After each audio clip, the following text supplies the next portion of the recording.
ભારતને હિન્દુ રાષ્ટ્રની જાહેરાત અને ગૌમાતાને રાષ્ટ્રીય પશુ જાહેર કરવાની માંગ સાથે ગુમાનદેવથી અંકલેશ્વર સુધી એકતા પદયાત્રાનું આયોજન કરવામાં આવ્યું છે।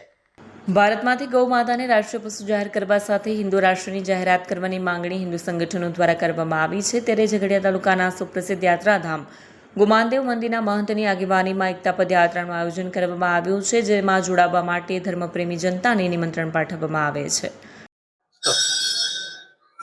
આજે હિન્દુ ગૌ રાષ્ટ્ર એકતા પદયાત્રાનો એક જ ધ્યેય ઉદ્દેશ છે કે આપણે ગૌ માતાને રાષ્ટ્રમાતા ઘોષિત કરો ને આપણે હિન્દુસ્તાનને હિન્દુ રાષ્ટ્ર ઘોષિત કરે। अच्छा, यात्रा जो निकलવાની છે ક્યાંથી નીકળીને ક્યાં જશે ને ક્યાં સમય? આ યાત્રા આપણે ગુમાનદેવથી નીકળીને અંકલેશ્વર રાજપીપળા રોડ થઈને સારંગપુર પાટિયાથી સીધા સિદ્ધિ વિનાયક ગજાનન સોસાયટી પહોંચશે।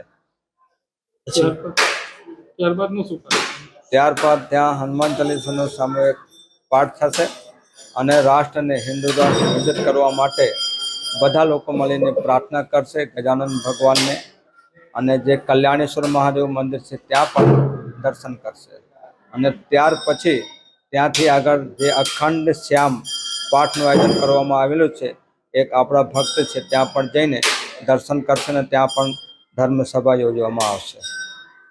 વિડીયો જર્નાલિસ્ટ કરણસિંહ સાથે સત્ય ટીવી ન્યૂઝ અંકલેશ્વર।